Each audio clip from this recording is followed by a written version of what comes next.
Hey, good morning, everybody. Welcome and thank you for joining our panel, Diverse Journeys, Social Science Alumni Career Panel. My name is Beth Ginsberg. I'm an assistant professor in residence in the Department of Political Science at UConn Stamford, and I will have the honor of moderating today's conversation. We are bringing together UConn Stamford alumni to discuss how their social science degrees help them create their own career path, some in somewhat more unconventional ways. We hope the students turning in will find some inspiration and insights from their stories and from their advice. I want to let everybody know that our panel is being recorded so students can revisit it later on. The program will last for about an hour, so there will be time for questions and answers. If you do have a question, please type your question in the chat and direct it to Q&A all panelists instead of host. We're going to try our best to address as many of the questions during the Q&A as possible because we really want all the students to be involved in this conversation. Today's program is being brought to you by the Political Science Department, the Economics Department, Honors Program, the Center for Career Development at UConn Stamford, and in partnership with the UConn Foundation. So now I'd like to introduce some of the individuals on the planning committee who we worked hard to bring this program to you and so they can share with you about their offices and how you as students can get involved in and receive support from them. First, I'd like to introduce Caitlin Heenahan, who is the Honors Program Assistant Director in the Honors and Enrichment Program Office. Caitlin. Thanks, Beth. Hi, everyone. Again, my name is Caitlin, and I'm going to give a quick overview of the offices I represent. So the Honors Program at UConn supports students as they explore, create, and lead while being part of a community of scholars. Our main goal is to help students move from consumers to producers of knowledge, and we're so glad we have Andrea Lopez on the panel, who graduated as an honors scholar from UConn Stamford, to share her experiences with all of you. The deadline, just quick FYI, deadline for rising sophomores or juniors to apply into honors is April 1st. Andrea also received multiple Office of Undergraduate Research grants, which is another one of our enrichment programs, and which is an umbrella term for the following offices, all that I am the representative for the Stamford campus. So that includes the Individualized and Interdisciplinary Studies Program, the Office of National Scholarships and Fellowships, the Office of Undergraduate Research, pre-medical, dental, and law advising, and the University Scholar Program. I'll pop a link into the chat for you all to see so that you can review those programs, and you can also feel free to email me if you are interested in looking for ways to engage and build your skills. Thank you so much to our panelists for sharing your time and expertise, and my colleagues for their work in putting this all together today. Back to you, Beth. Thanks so much, Caitlin. Next, we have Christina Bedini, who is the Assistant Director of Corporate Partner Relations at the Center for Career Development. Christina? Thank you, Beth. Hello and welcome. We are so excited about today's wonderful program. The UConn Center for Career Development wants you to know, as you can see today, UConn Career is virtually everywhere. That means you can easily connect with us for virtual resume reviews, practice interviews, career consultation, workshops, and events. Simply visit our website at www.career.uconn.edu for resources and information. Most importantly, reach out to us for an appointment through Handshake at joinhandshake.com. We're here for you. Thank you.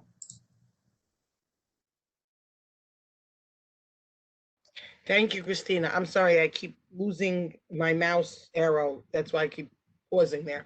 Apologies for that. Thank you, Christina, for that. Thank you, Caitlin, also. And I also just wanted to thank Alyssa and Tara and Natalia, because the idea for these programs, we had one in the fall, we have one now, really was based on Natalia and I bumping into each other in the hallway and saying, gee, wouldn't it be nice if?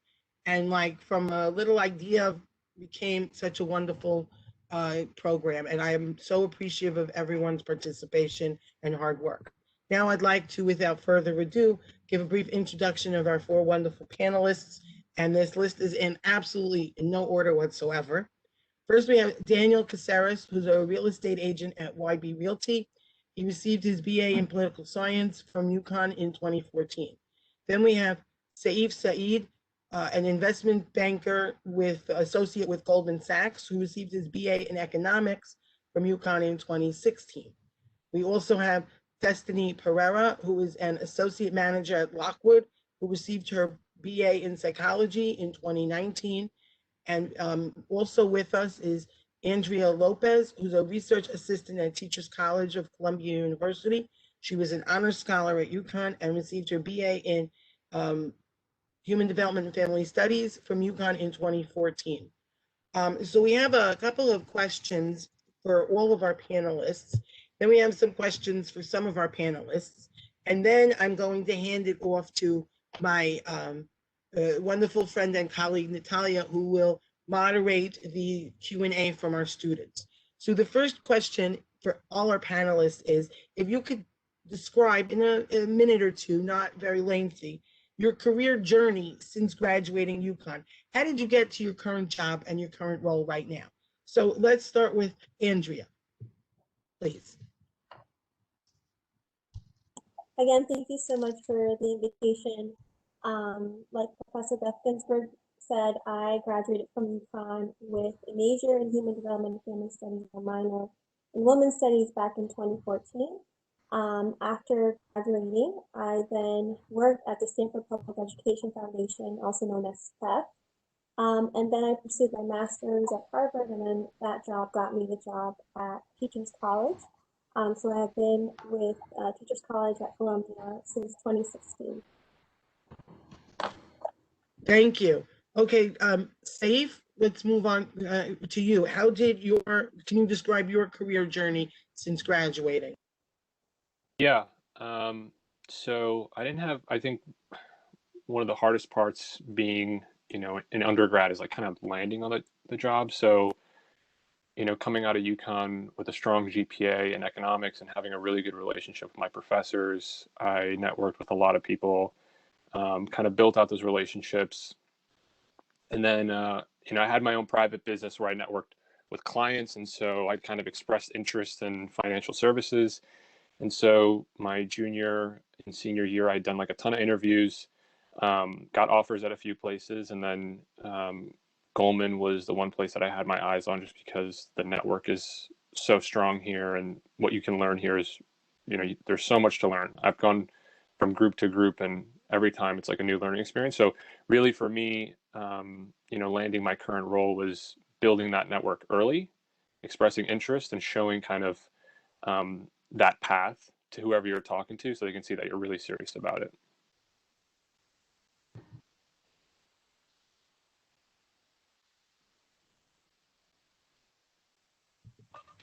Thank you. Sorry, again, with the muting. Destiny, what was your career journey? So while I was at UConn, it was not the most conventional. I didn't decide on a major until senior year, which wasn't probably the smartest thing given my personality, but I basically wasn't quite sure where I wanted to go. I did know I wanted to help people overall. I did look into the healthcare field, but just didn't find the right major along the process. So I actually did a lot of research on LinkedIn. I did research on Indeed and came across the job I am currently at, the Lockwood Group in Stamford, and just applied and ended up getting an interview. And now, since being at that company for now almost 2 years, coming in May, I've come to the realization that I do want to get a master's now, which was also another idea of mine when I graduated at UConn, because it was, do I go into a master's program, or do I just go out into the work field right away, not knowing anything? And so I got a lot of advice from different people within UConn. I did have a mentor at UConn as well that I talked to on the daily about my struggles, and they all suggested going into the work field to see how it was. And I've been at my job, and I truly do love it. I started right after college, like a week after graduation, and ended up getting a promotion within 9 months. So it definitely has helped me develop more ideas as to getting a master's in, hopefully soon, healthcare administration. Oh, Beth, you're on mute. just to let you know. Ugh, I'm sorry. Daniel, what was your career trajectory since you graduated? Hi, Professor. It's been a long time since we spoke face to face, but sure. Let me just brief summation of what happened. So with political science, there's really two traditional routes, which is to actually go into politics and run for office, which I haven't ruled out completely. However, after graduating, a lot of the special interest money that I see shape our politics kind of turned me off to both parties, so that was out. And then law school was the second route. However, I've seen a lot of my friends and colleagues who took that route be burdened with huge debt, and there's no guarantee of a job directly right after that. Some had to go to other states. Others I know left the country to look for work. And I came out relatively not too bad in debt. I came out about 20K, so it was manageable. So to be honest, I kind of floated around for like a year or two. I DJ'd around Stamford and other nightclubs around the area. And during that time, I made a lot of connections, a lot of friends, a lot of contacts, you can say. And eventually I ran into a friend of mine whose father was the IT manager over at GE. So he kind of took me under his wing. I taught myself SQL, I taught myself Java, and I secured a position with his help in a company, a startup company in Stanford. Long story short, that company went belly up. The Russian billionaire who was funding it was arrested in Russia, so therefore there was no more money. So I had to go back to the drawing board. I ended up going into IT recruiting. I made a lot of contacts in my time as DJing, and so I got a lot of people jobs on the IT side, and I understood the technology. It did help me out, gave me an advantage over some other people that were working there. But I get bored easily. I'm not gonna lie, I get bored every 4 years, so I need to do something new. So I ultimately went into sales. I helped my friend start up his vodka company called Cylinder Vodka in Stanford. It's doing very well now. After that, I got into Toyota of Stanford. I sold a lot of Toyotas, best car out there. And now I'm in real estate. Thank you. Very interesting paths all of our graduates have taken. Let's go on to our next question.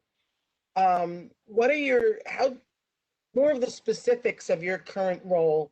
What are your daily responsibilities? And what does background education or training does your role require? And just to shift things around, let's start with Destiny. So I work at the Lockwood Group, which is a medical communications company based in Stamford. And basically, when I applied as a project coordinator, it was just an entry-level job. So you just needed to have a bachelor's degree, and then as well as other aspects of like working with people, of course, like, you know, how to manage your emails and stuff like that. So it was very basic level things that I've been doing throughout college. And so I kind of went in not really knowing much about medical communications and didn't really have too much of a grasp of what exactly they do until I was in the role. And so I actually work with pharmaceutical companies to help them better their relationships with physicians nationwide, international as well. And basically what they do is conduct a various of meetings to engage with these physicians to get better, in a sense, better like resources on how to better their drugs that they are looking to develop and soon go into FDA approval. So a lot of my daily tasks are to manage multiple timelines. So a lot of times our clients come in with different needs and wants. So I could be doing like an advisory board where it's just kind of like almost in a sense a meeting like this where we'll have advisors, we'll have questions, and they'll get feedback and like share patient journeys and this, that, and the third. And then I could also have more of a content development. So it's more of coming up with advertisement. It could be the panels that you see at your doctor's office that are with a new drug that just got FDA approval. So it honestly just depends.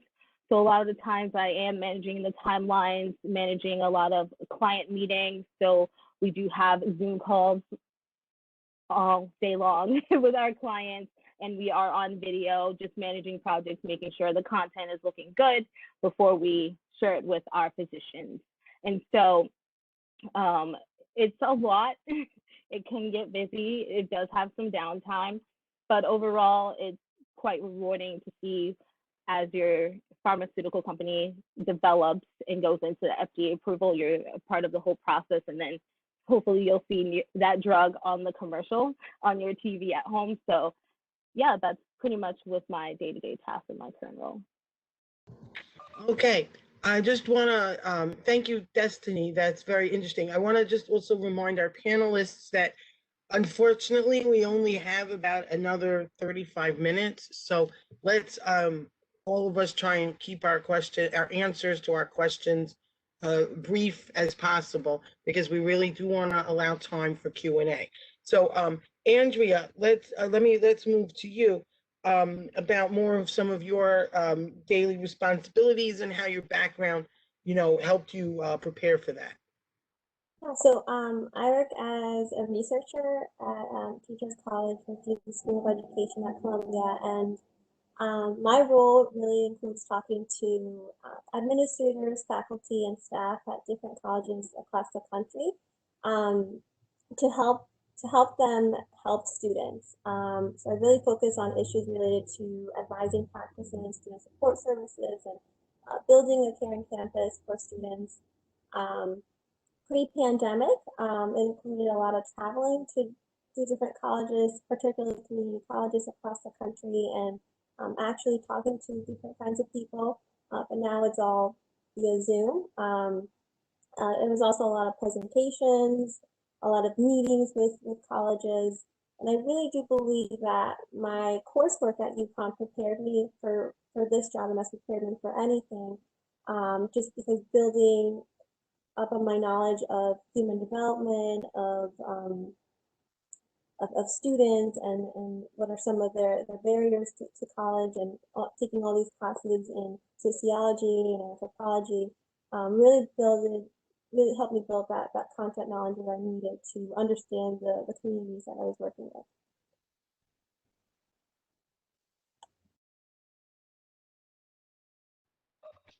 Okay, we're gonna move on to the next question. We'll start with Saif. What, if any, experiences at UConn did you take advantage of? Internships, faculty research with a faculty member, mentors, any other specific things that you did at UConn to help you get to your current position? Yeah. So Professor Alpert he's since retired a few years ago, but he was like my advisor and pretty involved in the economics program. He was really good in counseling me on kind of how to approach employment opportunities. I did my senior year, I did a paper with him. It was like one of those courses that counted for like 2 credits. So it was like a pretty lengthy paper on cryptocurrencies. This was in 2016. So I was writing about Bitcoin and Ripple and all sorts of cryptocurrencies, which would be the future. And now, like, you look at the market and it's crazy. So we kind of, anytime I catch up with him, I reminisce on that. But that was really helpful in framing a lot of my conversations with financial professionals. I remember my interview at Goldman, they asked me what my investment portfolio looked like. And when I brought up crypto and like Google and Nvidia and some of like the companies that are really like carrying the S&P on their back right now, that was like a meaningful case, and that was a very perspective view into the market. So I think a lot of that kind of early conversations that I had with my professors, forward-looking views, papers that gave me an opportunity to just like put my thoughts out there, was really helpful. And I just wanted to really quickly, Professor Ginsberg, to touch on like what I do at Goldman. So I started in the mortgage trading team. I spent a couple years there. I was their valuations, mortgage valuations, and kind of like their numbers guy. So I was crunching a lot of like the numbers on our like bonds and our the products that we trade. And then I've since moved into technology and healthcare banking. So I'm their industry CFO. I put together a lot of the we kind of frame the business for many years out. So we say like, hey, how well are we going to perform in the next 3 years? How much headcount do we need? How much, what are our expenses going to look like? So we do a lot of top to bottom revenue analysis for the business specifically. So my experience is kind of nuanced between the trading side and the banking side, but more so recently I've been covering banking products. Thank you. And now the same question to Daniel. Any experiences at UConn help you, that you took advantage of when you were a student, how they helped you, internships or faculty research or mentorships or anything like that? Well, Professor, other than yourself, I did enjoy a lot of your courses, but also Professor Blatt's history courses as well. I don't know if he's still there or not, but I was always interested in history as well as politics from a young age, specifically military history. Just like to know how they shape sort of countries' policies and stuff like that. So, in terms of my current occupation, not really, but at the same time, it did help add to my understanding of how the world works, as to say.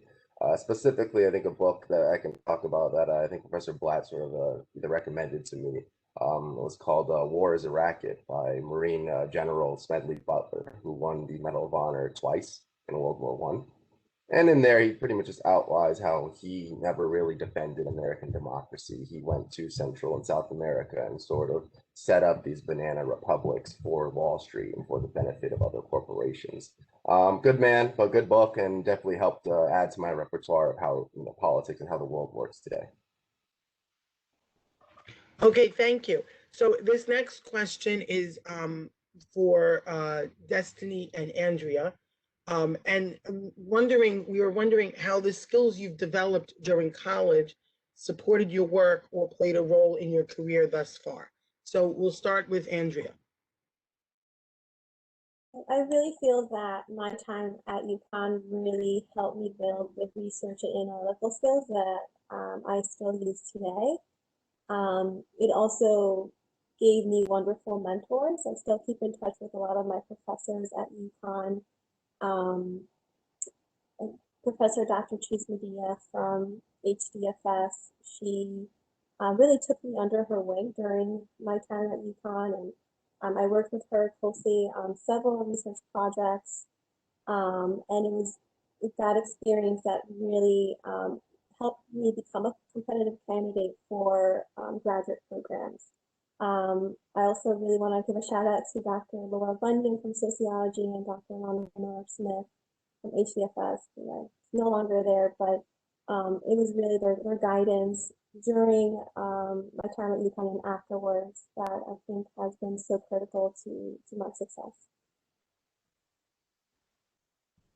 Thank you. Destiny, same question to you. How have the skills you developed in college supported your work and played a role in your career thus far?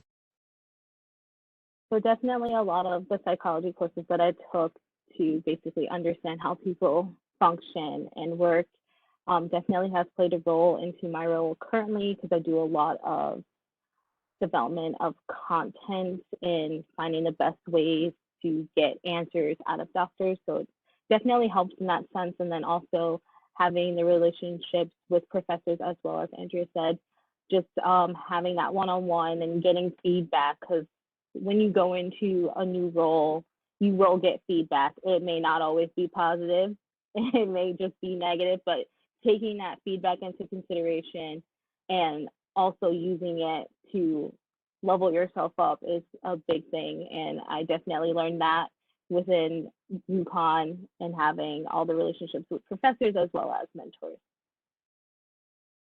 Great, thank you so much. Our next question is for Daniel and Saif.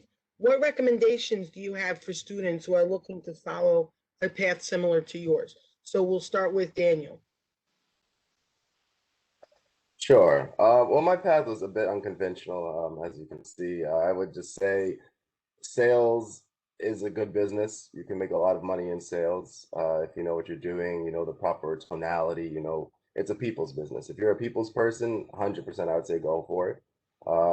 Other than that, I would just say, and other than tonality, I would just say, you could be an introvert as long as you can play an extrovert when you need to. There are times where I really don't want to be around a lot of people, but when it comes, I can snap it right on, just like that. So I would say self-confidence, know your industry that you're going into. If you're going into cars, know everything about the car. You have to know more about it because the customer might know more about the car, and then you're in a position of weakness. Also, real estate is not an easy business. People think that, just because they watch House Hunters or they just like houses, they can say, I'm just going to jump in here and immediately sell a house. It doesn't work that way. There's competition. You're your own boss. You're an independent contractor, so there's no boss breathing down your neck. But at the same time, if you don't hunt, you don't eat. And a lot of people have an issue with unstructured time. You need to be disciplined. I wake up, I practice my scripts, I call a lot of my contacts, I go out to prospect. Not now because of COVID, I don't knock on doors, but I used to.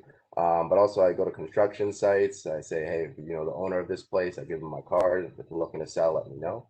So I would just say it is a good business, but it's not for everyone. And it is a difficult business, but that's it. Thank you. And say finally to you, what recommendations do you have for students interested in following a path similar to yours? Super important. Make sure you are reaching out to people like me. Reach out to your alumni. We care a lot about helping Huskies. I've personally helped got maybe 2 to 3 people employed at Goldman just because they were, UConn Stamford graduates. They reached out to me. I put them in touch with the right people. So use the people who have an interest in helping you, because that's going to help you significantly. Cold applying is really hard, and it's not like it doesn't go anywhere, but you're competing against a very large pool of people. So if you have someone that can kind of put in a recommendation, that helps tremendously. So just be really smart about where you're applying and be genuine. I think the number one thing that people that I've interviewed who get sniped on is like either not showing the correct level of interest, or when the questions get asked about certain financial concepts or whatever, they kind of fall short of showing that they have that knowledge. So reach out to your alumni, reach out to people like me, and just make sure that your GPA is high. If you don't have any work experience, the one thing that you can have is a strong GPA, and that shows a lot of kind of your work ethic and what value you can offer when you're staffed on a team. It was fortuitous, Saif, what you just said, because my next question for all of our panelists is, would you be willing to have a further conversation with some of our UConn Stamford students who are interested in similar careers, and what it would be the best way for them to initiate the outreach to you? So I'm going to start. I think the answer Saif's going to say is yes, but I'm going to start with him anyway. Yeah, absolutely. I think you can, I think my contact, you can get my contact information. I'm probably in some UConn directory, or you can reach out to the people on the call and, they'll help put you in contact with me. I'd love to look at your resumes, help you kind of prepare for, it doesn't have to be finance. I've helped people get jobs in, other types of roles. So I'm very passionate about helping UConn Stamford. I went to school there. I was in Professor Ginsburg's class my freshman year. The one thing that I will say about taking her courses, that, okay, poli-sci is not going to help me, figure out a balance sheet at Goldman. But here's what does help. When she asks you a very pointed question and you can't answer it, that feeling you get, I've had that feeling so many times at the office. And so when you condition yourself early of like, oh, I don't want to have that holy shit moment, I don't know the answer, that will condition your brain. It's kind of like you temper yourself and you regiment yourself to know the answer and have it on the fly. And just the other day, I had a call with a very senior banker in the healthcare space, and he pointed at me and he said, hey, what is this, and why?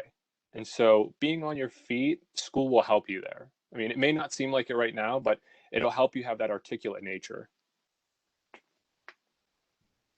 Thank you. I think I want to get a clip of that to show to all my intro students from now on.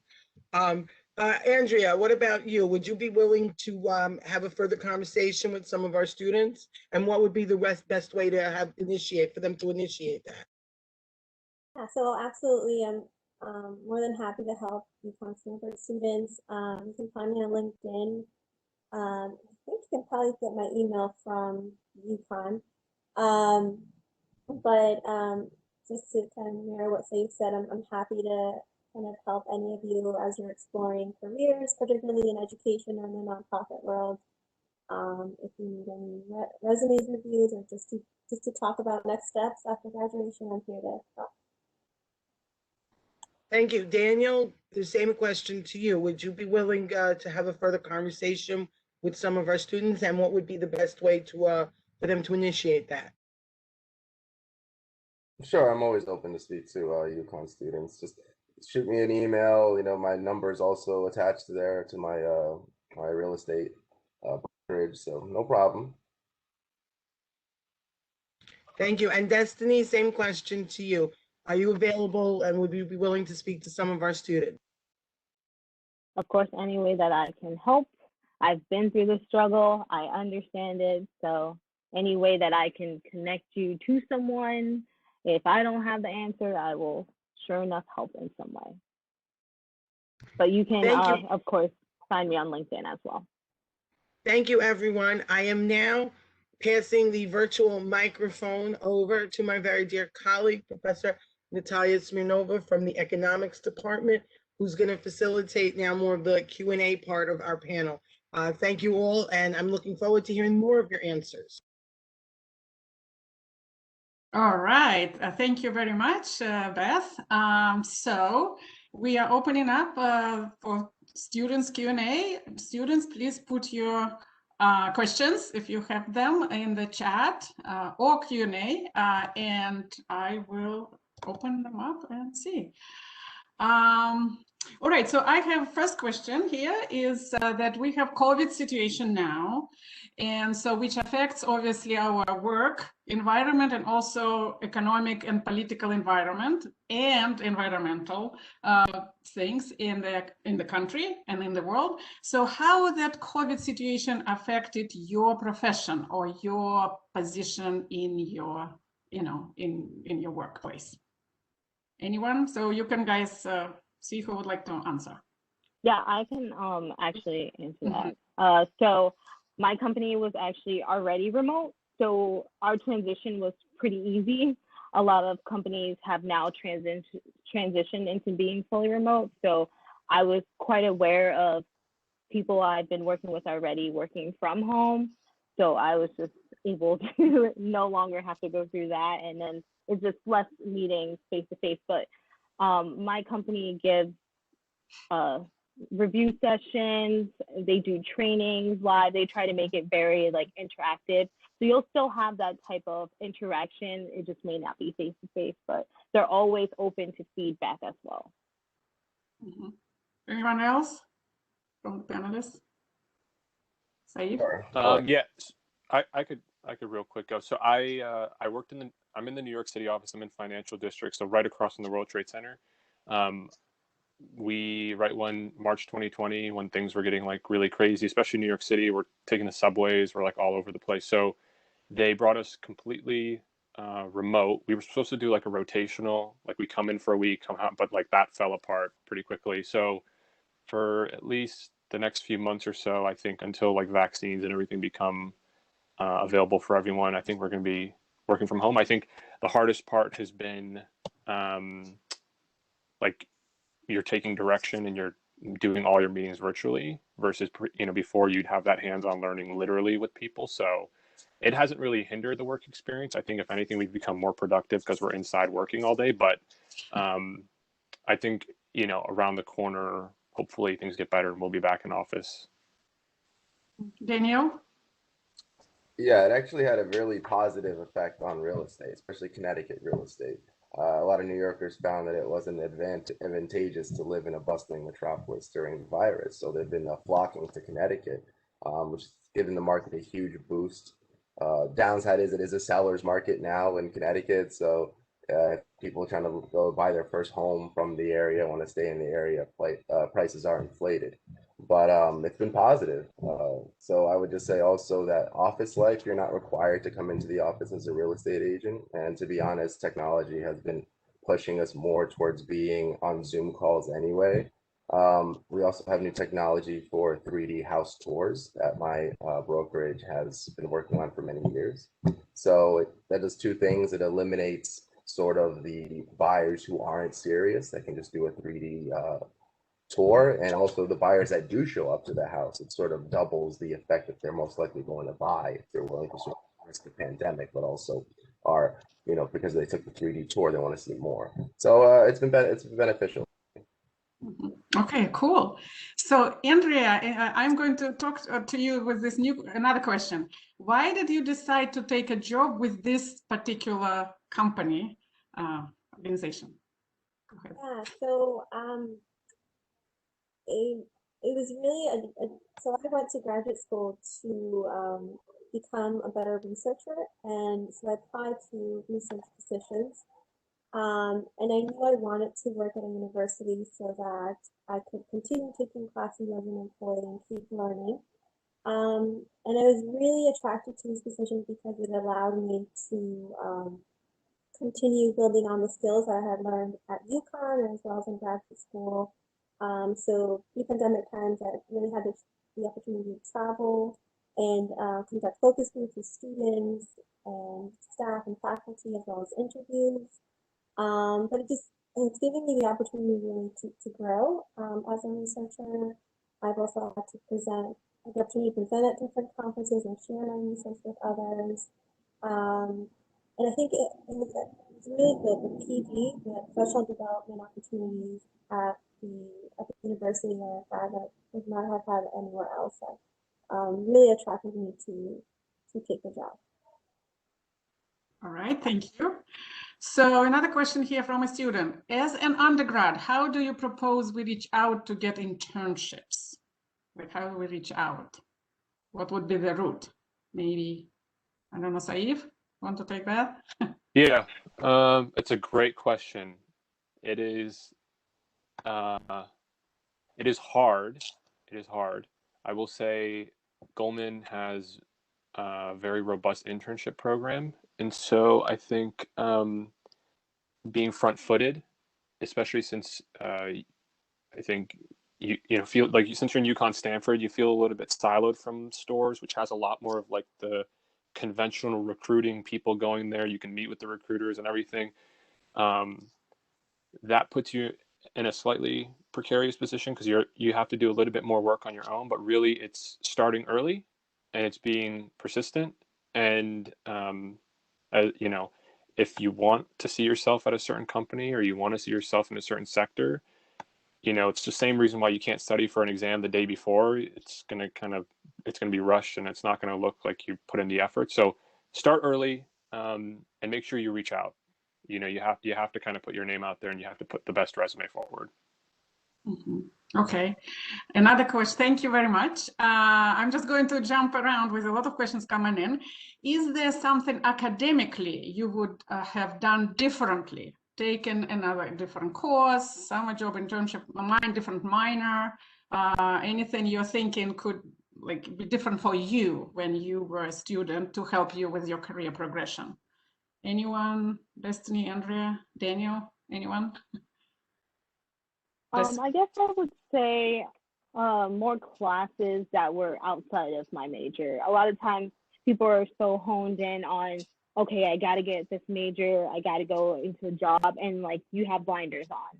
And so just exposing yourself and being open to going into a class, even if you take it as like a pass or fail, just to see, because sometimes you may get a really good professor and yeah, of course you don't want to get off course and end up changing your major, but it can have such a significant on your future role in your career. So like for example, I did like a comm class that was about like speaking in front of people, and I was really, really nervous. I thought I was a really good speaker, and then come to find out the professor was like really hard, and I was like, oh no. But to be honest, looking back, it has helped me with all like my client calls now, that like I was like, man, I wish I kind of did that a little bit more and been more open to it. So I definitely would say don't have blinders on, be open. Thank you. And anyone, can you take this? What year do you recommend that students do an internship? Is it any specific thing you can recommend?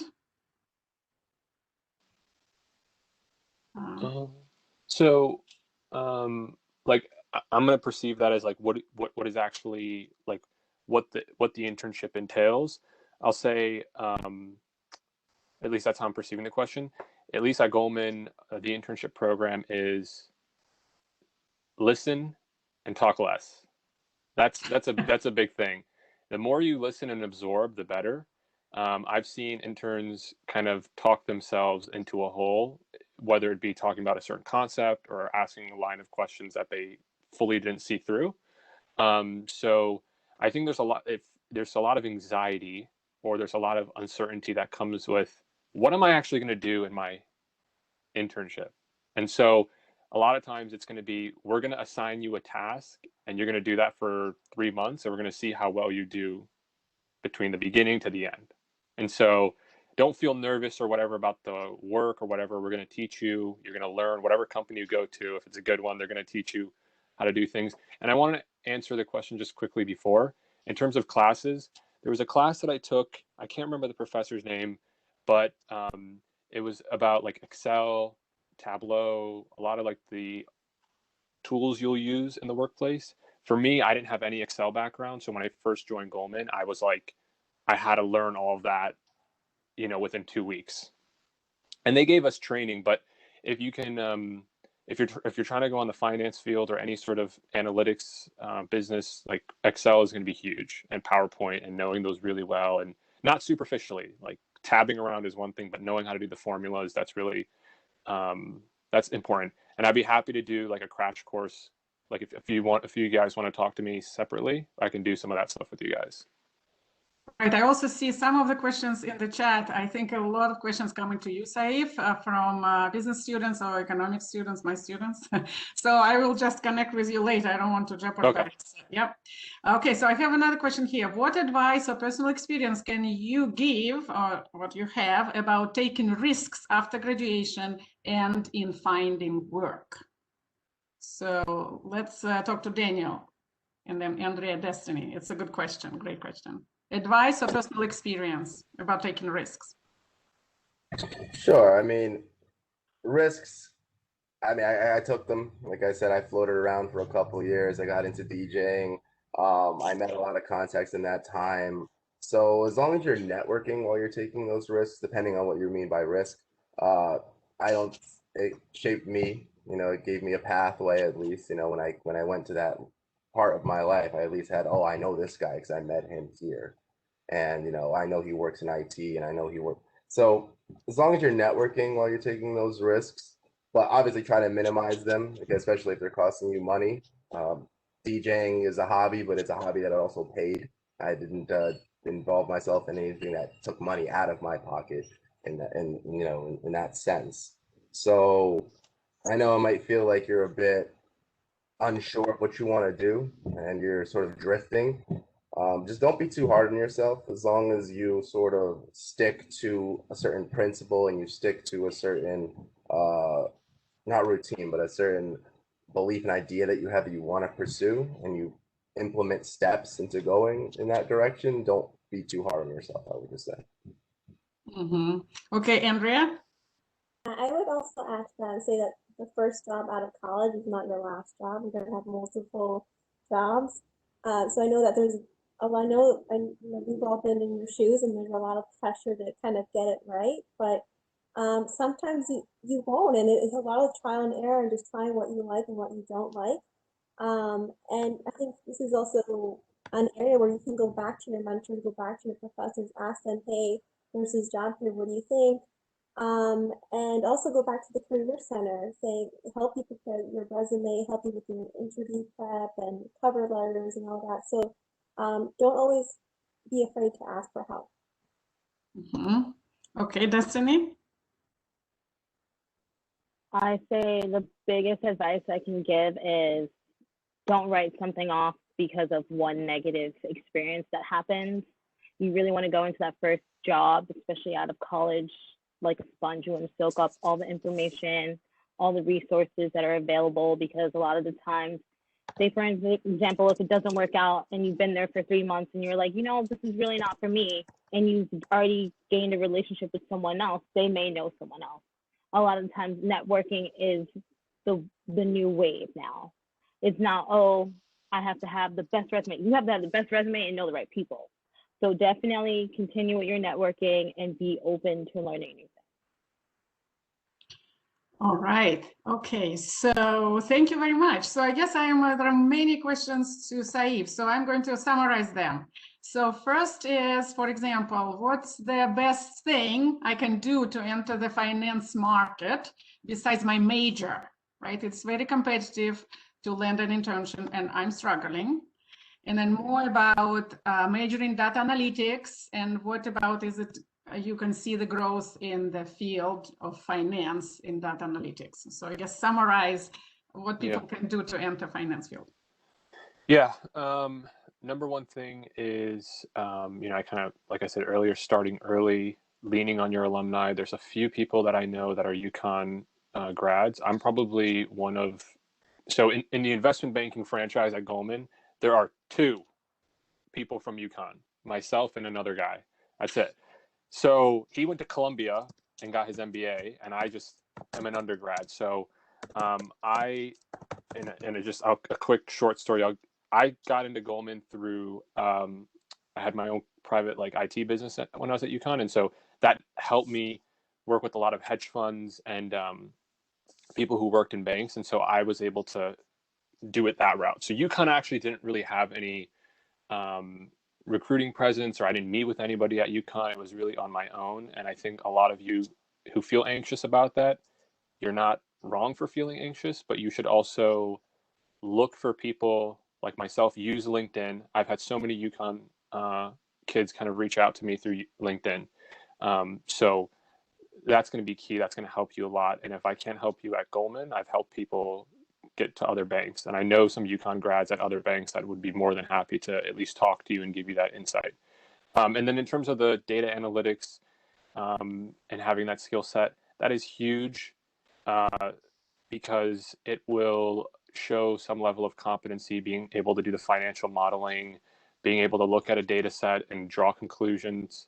You can do that with, like in a lot of your classes for economics, you can kind of look at macroeconomic trends and kind of string together some sort of hypothesis about where things are going. We're in a very interesting time with money supply being at crazy high levels and interest rates being really low. So I talked about that in my interviews. I didn't have my resume. I didn't have any financial internship experience. I actually got hired into Goldman directly from like an IT background into the mortgage trading desk. So I came in with that economics knowledge and whatever cryptocurrency in my investment portfolio. And that's what really differentiated me. And I beat, not to toot my own horn, but I beat a lot of kids who went to some top tier schools, who went to Cornell and Harvard and Princeton. And that made me feel really anxious because when I went into the interview, I was in a room with 10 people and I was the only person from like a normal public state school. So. Okay. All right. Well, Saif, I have to stop you. I mean, it's really good. I already wrote for myself a lot of good key points. So let's just, we have like 5 minutes left. So I want to ask all other panelists about the advanced degrees. Do you recommend pursuing advanced degrees or certificates to work in your field? I know Destiny already started saying that, but maybe we'll start with Destiny, Andrea, and Daniel, and then we'll wrap up. Destiny, what about advanced degrees or certificates? Yeah, so it honestly really depends. It's not required for my job currently, but I do want to move up as there is growth within my company, and I want to get a little bit more knowledge. So it honestly depends on the company. Like, get a feel, maybe get someone that you connect with as a mentor and get some more information like, hey, should I go and pursue a master's or a PhD, and get the guidance from them? Because sometimes they'll be like, honestly, it wasn't even worth it. So you don't want to spend the money if you don't need to. Okay. Andrea, and what also, maybe also some professional associations you guys are joining also mention that. Andrea. Yeah, so I'm a little biased for this question because I pursued my master's quickly after graduating from UConn. But I am a big believer of not getting a degree if you feel like you don't need one. But I would do my research first and see if, why are you getting this degree? I think sometimes folks just want to get a degree to have it on a certain resume, but with a lot of master's programs, they're not fully, they don't really give a financial aid. So you're basically on your own thing, because you want to make sure that you're very intentional with the choices that you make. I would also think more like when pursuing a graduate degree, thinking more about your long-term plans, like to get to where you want to be. Do you need that degree? Do you need it now, or is it okay if you get it in a couple of years now once you saved up for money? So yeah, that would just be my 2 cents. Thank you. And what about Daniel? Yeah, no, don't do it. You don't need an advanced degree for sales. Sales is, it can be taught. You can buy courses online for much cheaper than a master's degree. And ultimately, you don't need it. Yeah, like I said, sales is the art of seduction. It's the art of influence. If you're interested in it, go to like, Udemy or any of these online courses to take a class on it. It should be like $20. Like I said, you don't need to have a PhD to make a ton of money. You don't. So, yeah, that's advice. Danielle, what about professional associations? Are you like also, I'm sure with that, probably with real estate, you are a member. Yeah, I'm part of the Greater Fairfield County Board of Realtors. Also, my brokerage offers up-to-date training. They pay for it. So that's sort of the classes that you have to take as a real estate agent as well to be up to date with new real estate laws, obviously. But in terms of seeking higher education, you don't want to be 100 grand in debt and like have no way to pay it off. So it's not good. All right.